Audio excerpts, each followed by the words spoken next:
That's crime. Last weekend, 49 people were shot. And as summer heats up, many are worried about how city streets are going to make it through this. Joining us now to talk a little bit more about this is the group Parents for Peace and Justice. And we've got Elizabeth Ramirez, Abel Mohammed, and Roberto Torres joining us today. Thank you for coming in, to all of you. Thank you for having us. It's a wonderful cause, and I'm glad you got to be a part of it and to be able to help you guys promote it. So let's talk about these numbers. 49 people shot just last weekend. What do you make of that? What's happening?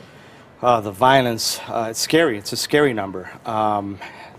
It's out of control. It is important that we continue to stand with our community, our city. So when I saw those numbers, it's just really, it turns my stomach, to hear these numbers. And not only to hear those numbers, but my phones just don't stop ringing based on the violence that we're hearing and seeing in our city, in our community. Okay, and then to take it a step further, how do you work with police then to make sure that they are addressing the issue and that they're working with community members to make sure that the problem is eased off a little bit?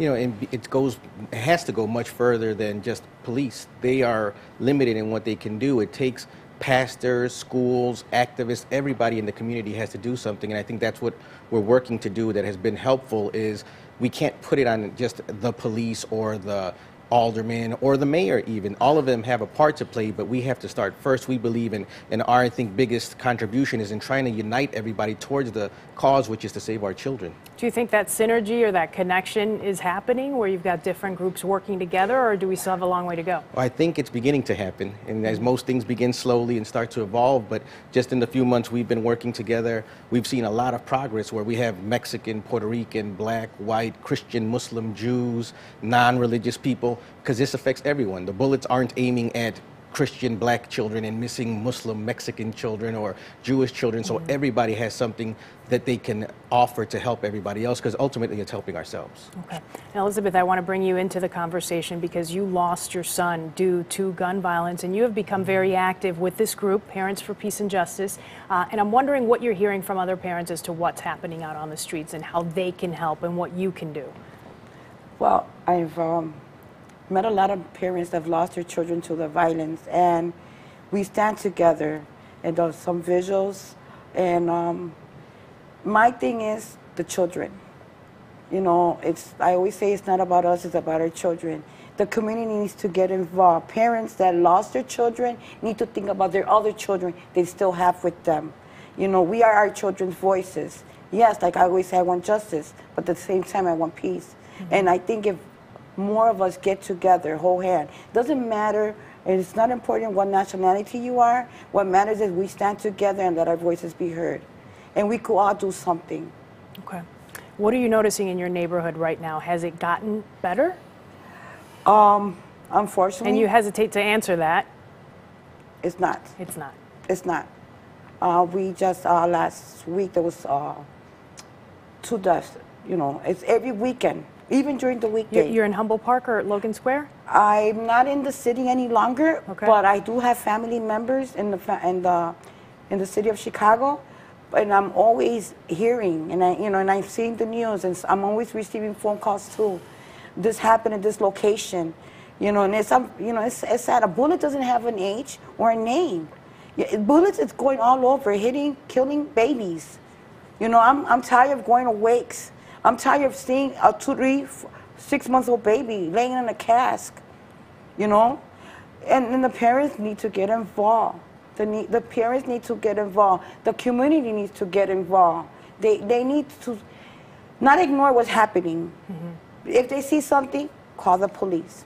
It's important. Okay. That's very important. I'm going to keep the 3 of you here because we're going to keep talking about this and this event that you've got coming up where you're headed to D.C. hoping to raise awareness. So stay right here. We're going to go to commercial break. We will be right back as we continue to talk to them about some of the crime numbers here in Chicago. Stay with us. All right, welcome back here to Adelante, Chicago.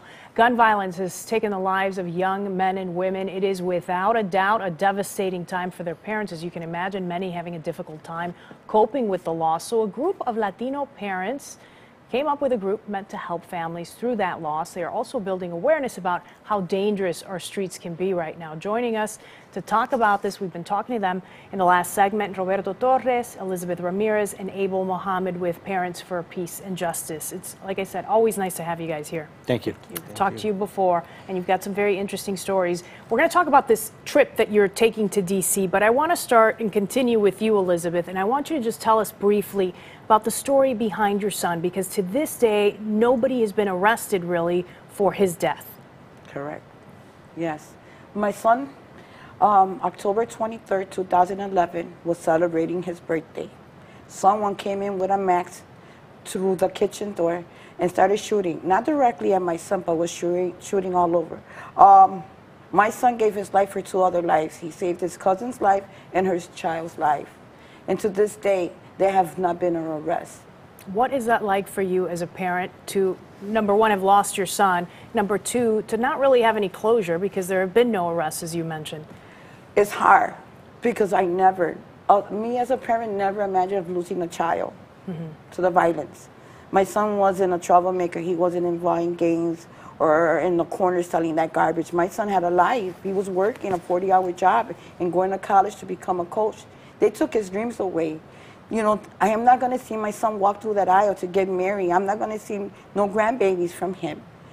I wake up with this pain every day, and I go to sleep every day. I have to be strong, yes, because I have a daughter and a granddaughter that needs me.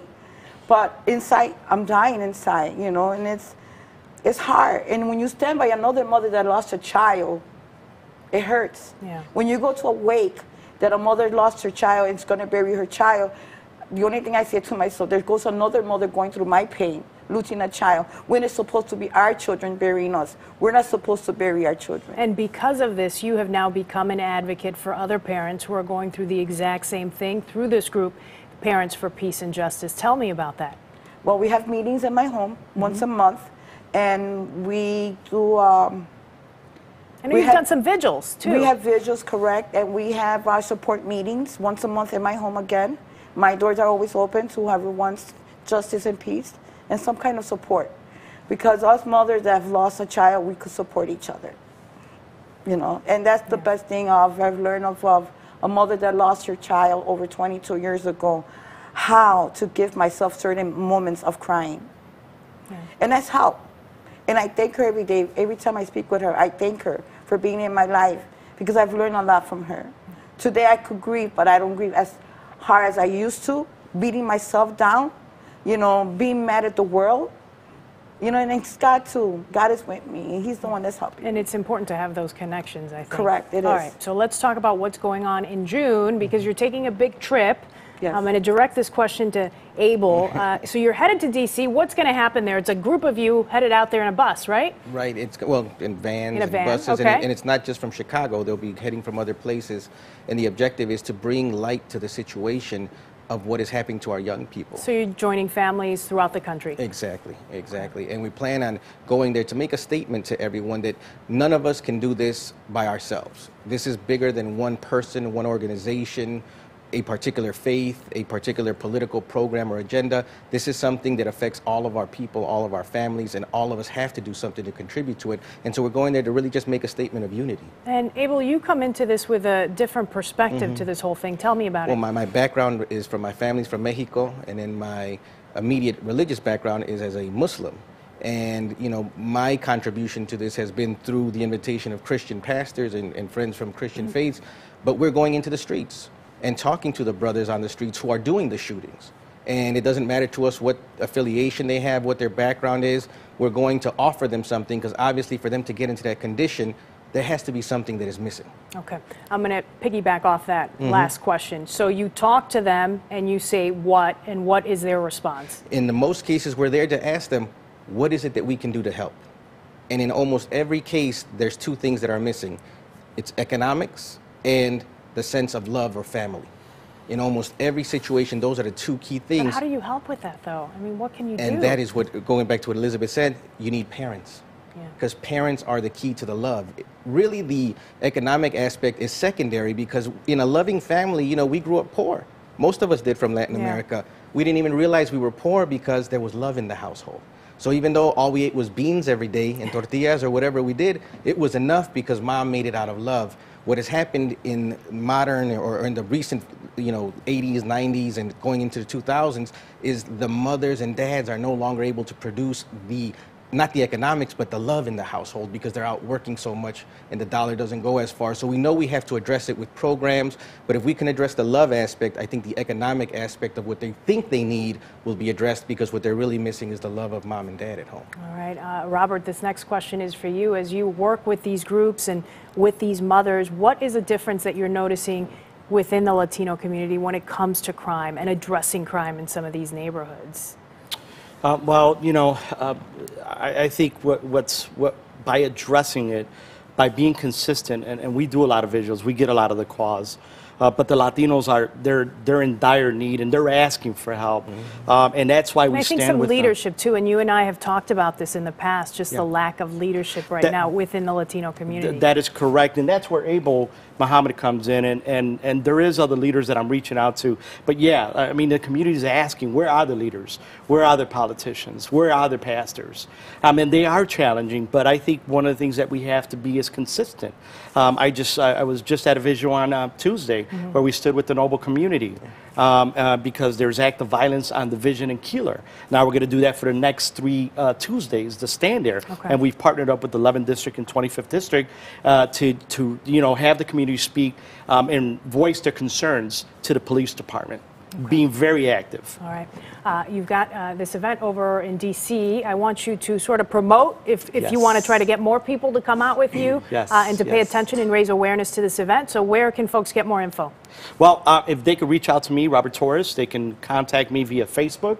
We'll definitely be able to answer any questions, but we're really trying to promote the peace and justice, not only locally, but we're taking our Chicago boys to Washington, D.C., because it's very important. So you can contact me at 773-457-9760, or you can shoot me an email at robert@AccuQuestDrugTests.com.